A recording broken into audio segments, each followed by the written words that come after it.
नमस्कार विद्यार्थी मित्रांनो, मी आहे भरत मुनेश्वर आणि आपण पाहत आहात विजन मॅथ्स फिजिक्स चॅनल। या चॅनल अंतर्गत आपण इयत्ता 10वी मराठी माध्यमासाठी बोर्डाने प्रोव्हाइड केलेली प्रश्नपेढी यातील उदाहरणे पाहत आहोत।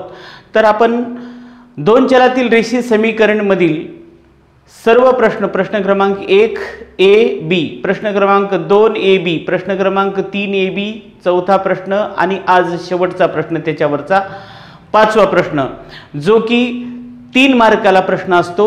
2 पैकी 1 प्रश्न सोडवायचा असतो, कंपल्सरी 1 प्रश्न सोडवायचा आहे आणि प्रत्येकी प्रश्न 3 मार्कासाठी असतो। पण चौथ्या प्रश्नासारखंच हा सुद्धा प्रश्न पुस्तकाच्या पाठ्यपुस्तकाच्या बाहेरचा प्रश्न असतो आणि त्याच्यामुळं आपल्याला या ठिकाणी बऱ्याच वेळेस प्रत्येक विद्यार्थ्याची उत्तरं वेगवेगळी असू येतात, कारण हा असे प्रश्नच तयार केलेले असतात की प्रत्येकाचं मत हे वेगळं असू शकतं। त्याच्यानंतर काही वेगळ्या पद्धतीचे प्रश्नही असू शकतात। प्रश्न चौथा आणि प्रश्न पाचवा याच्यामधला फरक लक्षात आला असेल तुम्हाला। प्रश्न चौथा सुद्धा पुस्तकाच्या बाहेरचा आहे, परंतु पुस्तकावर जे काही आधारित कन्सेप्ट आहे त्याच्यावर आधारितच होता, बाहेरचा जरी असला तर। आता याच्यामध्ये मात्र वेगवेगळ्या प्रकारचे स्किल वापरून हा प्रश्न सोडवावा लागतो। 3 मार्काचा प्रश्न आहे। आपण प्रश्न क्रमांक 1, प्रश्न क्रमांक 2, प्रश्न क्रमांक 3, प्रश्न क्रमांक 4 याची व्यवस्थित तयारी केली असेल तर पाचवाही आपल्याला हार्ड जात नाही, अतिशय सोपा असतो। तर आपण आज प्रश्न क्रमांक 5 या चॅप्टरवरचा पाहणार आहोत। तत्पूर्वी आपल्याला जर हा व्हिडिओ आवडला तर लाईक करायला विसरू नका आणि चॅनलवर जर नवीन असाल तर सबस्क्राइब करायला सुद्धा विसरू नका, कारण आपण पूर्ण याच्यावर बोर्डाने प्रोव्हाइड केलेल्या प्रश्नपेढीवर उदाहरणं घेत आहोत। सर्व प्रकरणावरचं आपल्याला बघायचं आहे, अभ्यास करायचा आहे। त्यामुळे प्रत्येक व्हिडिओ आपला कुठलाही व्हिडिओ मिस होऊ नये यासाठी आपण सबस्क्राइब करा, जेणेकरून नोटिफिकेशन अगोदर आपल्याला मिळेल। ठीक आहे, चला तर मग आपण आजचा व्हिडिओ स्टार्ट करूया। तर पहा, खालील निश्चयकावरून समीकरणे तयार करा। आता हे निश्चयकरण आपण पाठ्यपुस्तकामध्ये कसं होतं, निश्चयकरण जे समीकरण होते ते निश्चयकरणामध्ये आणावं लागत होतं आणि त्याला सॉल्व्ह करावं लागत होतं। पण या ठिकाणी मात्र निश्चयकरण दिलेलं आहे, त्यावरून समीकरण तयार करायचे असा प्रश्न कुठेही पाठ्यपुस्तकामध्ये नव्हता। मग आता आपल्याला हे सोडवायचं आहे, तर आपल्याला याच्यामध्ये जे काही नॉलेज आहे तेच आपल्याला या ठिकाणी वापरात आणावं लागतं। ते म्हणजे असं की अगोदर तुम्हाला 2 चलातील समीकरण जे आहेत रेषीय समीकरण ते स्टँडर्ड स्वरूप माहित असणं आवश्यक आहे। ते आपण लिहूया। a1x + b1y = c1 हे पहिलं समीकरण समजून घ्या आणि दुसरं a2x + b2y बरोबर आहे c2 हे झाले 2 समीकरण। हे पहिलं समीकरण आणि हे दुसरं समीकरण। तर आपण स्टार्टिंगला d ची किंमत काढत असताना आपल्याला माहित आहे d ची किंमत या ठिकाणी काय दिलेली आहे प्रश्नामध्ये 4 2 - 3 5।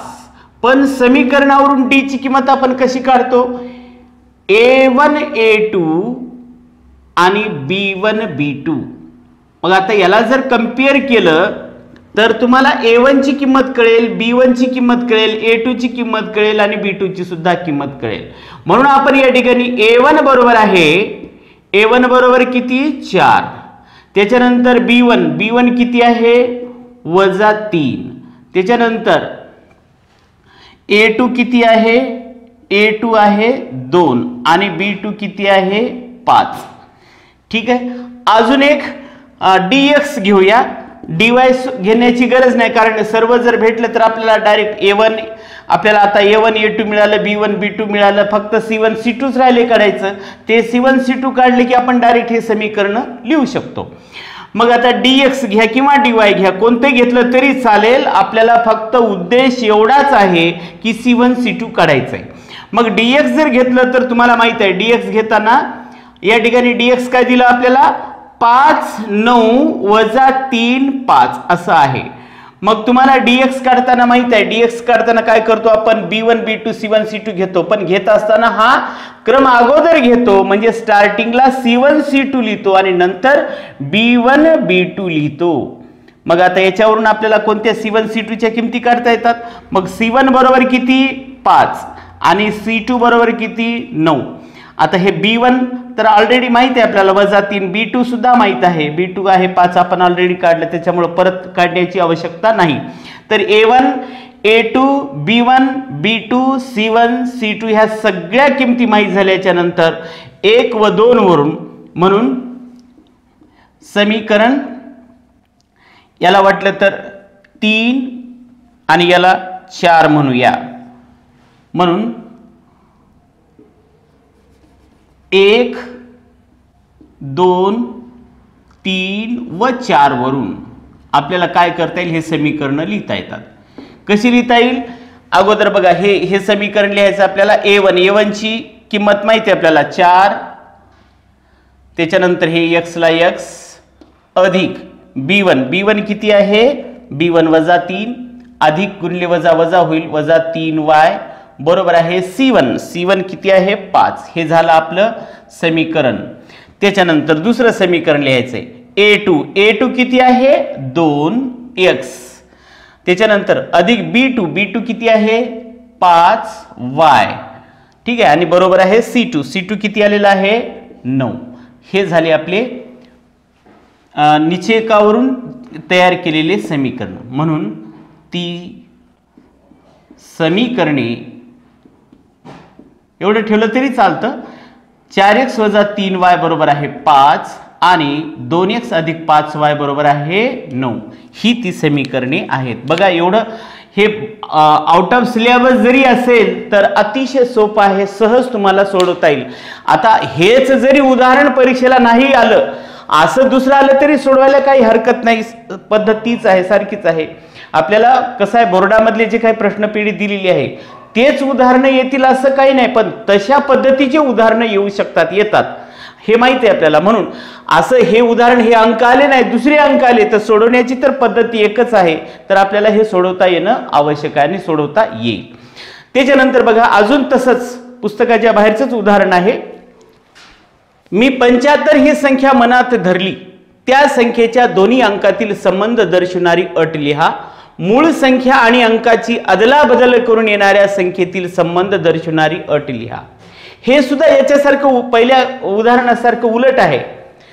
आपल्याला ती संख्या काढावी लागत होती आणि ह्या अटी दिलेल्या होत्या, पण इथं काय केलं, संख्या दिली आणि अटी आपल्याला तयार करायच्या.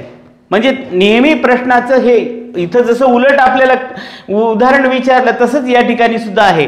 मग आता 75 ही संख्या जर दिली असेल तर आपल्याला अटी तयार करायला काहीही अडचण येणार नाही.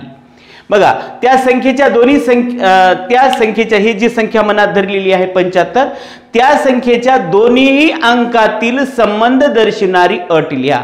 हे दोन्ही अंकातील संबंध कसा घेणार, हे 7 आहे, हे 5 आहे. तर तुम्हाला लक्षात आलं असेल, ही याला एकक स्थानचा अंक म्हणतो, याला दशक स्थानचा अंक म्हणतो. दशक स्थानची संख्या ही एकक स्थानच्या अंकापेक्षा 2 ने मोठी आहे, झाला संबंध, झाली एक अट, बरोबर आहे. या दोन अंकामधलं काय, 2 अंकातील म्हटलंय, 2 अंकातील संबंध दर्शवणारी अट लिहा. सरळ आपल्याला सांगता येते 7 आणि 5 हे 2 अंक आहेत, याच्यामधली अट काय सांगता येते, हे एकक स्थान, हे दशक स्थानचा अंक, दशक स्थानचा अंक हा एकक स्थानच्या अंकापेक्षा 2 ने मोठा आहे, ही अट झाली पहिली. त्याच्यानंतर पुढे काय म्हटलं, मूळ संख्या आणि अंकाची अदलाबदल करून येणाऱ्या संख्येतील संबंध दर्शवणारी अट लिहा. मूळ संख्या तर हीच आहे, अदलाबदल करून येणारी अंकाची अदलाबदल करून येणारी संख्या कोणती होईल, 57 होईल. 75 आणि 57 यामधला संबंध दर्शवणारी अट म्हणजे सरळ त्यांची बेरीज करा किंवा वजाबाकी करा. मग त्यांची बेरीज किती आहे, म्हणून असं सांगता येते की अंकाची अदलाबदल करून येणाऱ्या संख्येची बेरीज एवढी आहे, किंवा अंकाची अदलाबदल करून येणारी संख्या आणि मूळ संख्या यांच्यामधील फरक जे काही वजाबाकी येईल तेवढं, म्हणजे अशा 2 प्रकारच्या अटी. किती असं आपल्या पद्धतीनं आपलं मी आता सांगितलं होतं, प्रत्येकाचं उत्तर वेगळं येऊ शकतं. मग आता आपण स्टार्टिंगला काय करू, पहिली अट लिहूया. मी 75 ही संख्या मनात धरली, म्हणून मनात धरलेली गृहीत धरलेली संख्या कोणती आहे, ती संख्या बरोबर आहे 75. पहिली अट. आता आपण स्टार्टिंगला पहिली अट लिहूया. पहिली अट काय सांगता येते हे लक्षात ठेवा. याला एकक स्थानचा अंक म्हणतात, याला दशक स्थानचा अंक म्हणतात. हे दशक स्थानचा अंक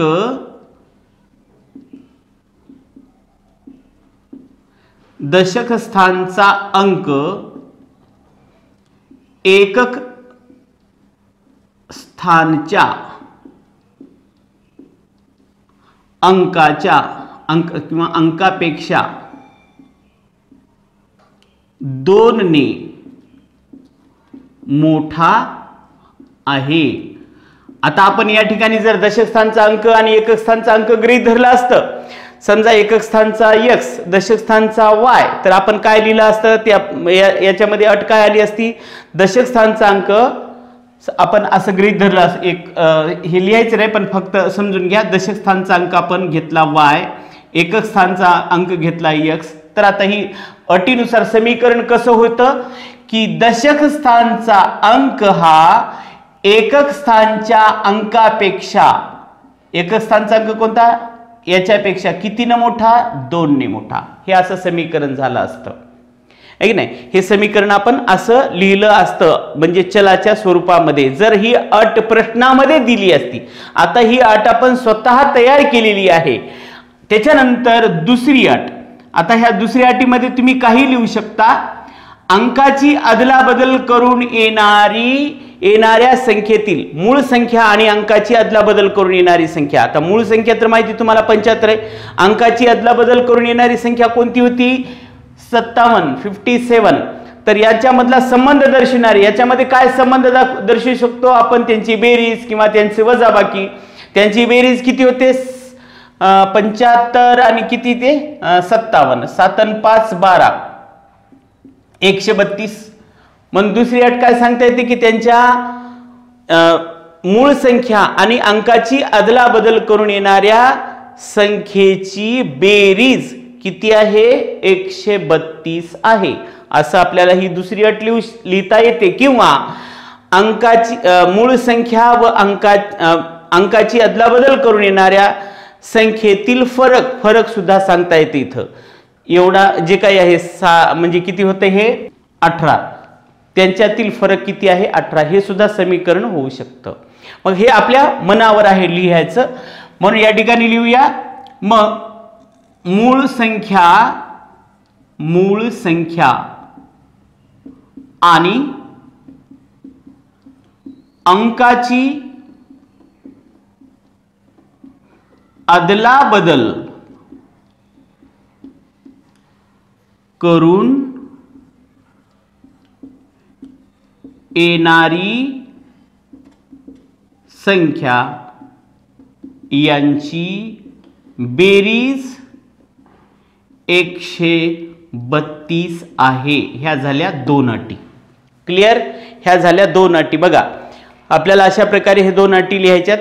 नेहमी आता प्रश्न कसा असतो की दशक स्थानचा अंक एकक स्थानच्या अंकापेक्षा 2 ने मोठा आहे आणि मूळ संख्या 1 2 अंकी संख्येमधील दशक स्थानचा अंक एकक स्थानच्या अंकापेक्षा 2 ने मोठा आहे आणि मूळ संख्या आणि अंकाची अदलाबदल करून येणाऱ्या संख्येची बेरीज 132 असेल तर ती संख्या काढा.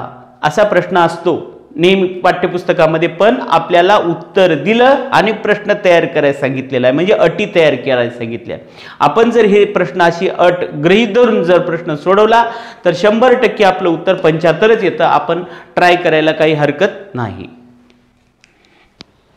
यानंतर नेक्स्ट बघा, कोणतेही 2 एकसामायिक समीकरणे लिहा ज्यामध्ये चलाच्या किमती 12 आणि 10 असतील. परत या ठिकाणी उत्तर दिलेलं आहे, प्रश्न तयार करायचा आहे आपल्याला. मग आता कोणतेही 2 एकसामायिक, हे एवढा सोपा प्रश्न असतो बघा. सरळ सरळ आपण काय करूया, हे चल x आणि y असं गृहीत धरू. आपल्या मनानेच लिहायचं या ठिकाणी समीकरण आणि बरोबर त्या किमती ऍडजस्ट करून बरोबर किती होते ते पाहायचंय. उदाहरणार्थ आपण एक चल घेतलं x, दुसरं चल घेतलं y. समजा आपण काय केलं, यांची बेरीज केली या 2 चलांची. आता ह्या चलाच्या किमती किती आहेत? x ची 12 आणि y ची किती आहे? 10. मग 12 अधिक 10 किती होतात? 22. या ठिकाणी 22 लिहायचं. झालं समीकरण. असंही करता येतं x वजा y. x ची किंमत किती? 12. 12 वजा 10. 12 वजा 10 म्हणजे किती? 2. असे कित्येक समीकरण लिहिता येतील. याचं प्रत्येकाचं उत्तर वेगवेगळं असेल. आपल्या मनावर आपण काही लिहू शकतो. हे 2x अधिक y असं लिहिलं मी. 2x अधिक y. आता याच्यामध्ये किमती ठेवा तुम्ही. याच्यामध्ये 2x म्हणजे किती? 12. 12 दोन्ही 24 होतात. हे 24 आणि हे y ची किंमत 10 म्हणजे किती झाले? 34. जसं आता बेरीज सांगितलं वजाबाकी करा. 2x वजा y बरोबर आहे. काही आपल्या मनावर हे इथले लिहा आणि नंतर त्याला किमती ऍडजस्ट करून बरोबर किती ते तुम्ही हे करू शकता. याच्या किमती ठेवून 2x वजा y. 12 दोन्ही 24. 24 वजा 10 म्हणजे किती झाले? 14. हे झाले. म्हणजे अशा प्रकारे तुम्हाला कितीही समीकरण तयार करता येतात. आपल्याला काय विचारलं? कोणतेही 2 एकसामायिक समीकरणे लिहा. आपण आपल्याला याच्यामध्ये कुठलेही 2 एकसामायिक समीकरण आपण लिहू शकतो आणि लिहायचा प्रयत्न करा. अतिशय सोपा आहे बघा. सहज आपल्याला 3 मार्क देऊन जाणारा हा प्रश्न आहे. म्हणून हा प्रश्न आपण थोडं काळजीपूर्वक बघायचा आहे. ओके, नेक्स्ट बघा. शेवटचं उदाहरण आहे याच्यामधलं. मी स्टेशनवरून घरी जाण्यासाठी एक रिक्षा ठरवली. पहिल्या किलोमीटर साठी ₹x आणि पुढच्या प्रत्येक किलोमीटर साठी ₹y ठरले. तर 10 किलोमीटर गेल्यावर ₹40 झाले आणि 16 किलोमीटर गेल्यावर ₹58 झाले. तर पहिल्या किलोमीटर साठी किती भाडे होते? आपण पहिल्या किलोमीटर साठी काय गृहीत धरलं? x. या ठिकाणी पहिल्या किलोमीटर साठी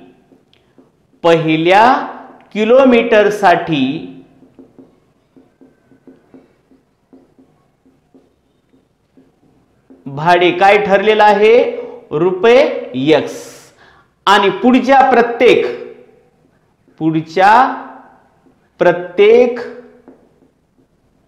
किलोमीटर साठी भाडे किती आहे? ₹y. हे आपल्याला प्रश्नातच दिलेलं आहे. आता प्रश्नातील पहिल्या अटीनुसार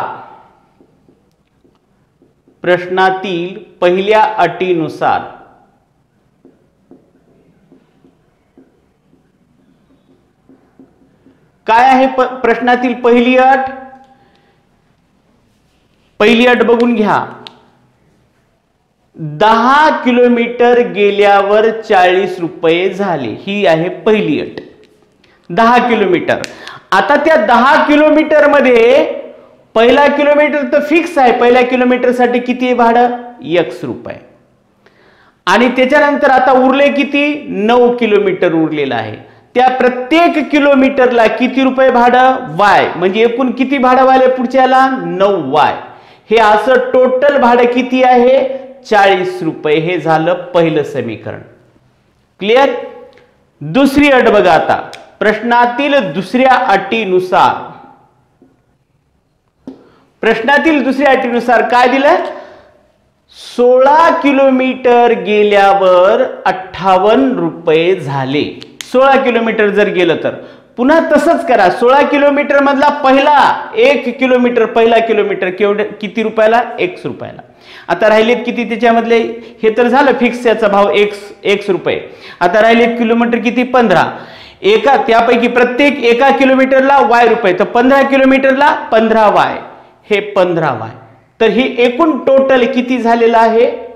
₹58 झाले. हे 2 समीकरण. आता समीकरण 1 आणि 2 ला सोडवा.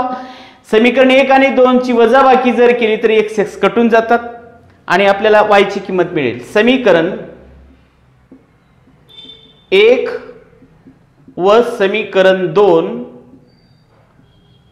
ची वजाबाकी करून समीकरण 1 व समीकरण 2 ची वजाबाकी करूया. समीकरण 1 आहे x अधिक 9y बरोबर आहे 40 आणि दुसरा आहे x अधिक 15y बरोबर आहे 58. वजाबाकीचं चिन्ह. वजाबाकी म्हटले की तुम्हाला माहित आहे प्रत्येक पदाचं चिन्ह हे चेंज होतं, बदलतं. अधिक असेल तर वजा, वजा असेल तर अधिक. या ठिकाणी दोन्हीही तिन्ही पद धन असल्यामुळं ऋण केली आपण, हे कॅन्सल झालं. अधिक x वजा x. आता 15 मधून 9 काढून टाकूया, 6y. मोठ्या संख्येचं चिन्ह वजा, बरोबर आहे. 58 मधून 40 काढूया, वजा 18. दोन्हीकडचा वजा वजा कॅन्सल.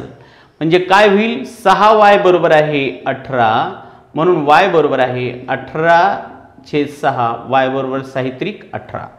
y ची किंमत आलेली आहे, पण हे आपल्याला उत्तर विचारलं नाही. काय विचारलं, फक्त पहिल्या किलोमीटरसाठी. म्हणजे कोणाची किंमत काढायची, x ची किंमत काढायची. आता ही किंमत कोणत्याही एका समीकरणामध्ये ठेवा. ही किंमत समीकरण लहान 1 आहे, 1 मध्ये ठेवून, समीकरण 1 मध्ये ठेवून, एक समीकरण आहे x अधिक 9y बरोबर आहे 40. म्हणून x ला x, अधिक ला अधिक, 9 ला 9, y ची किंमत 3 बरोबर आहे 40. म्हणून x अधिक 9 त्रिक 27 बरोबर आहे 40.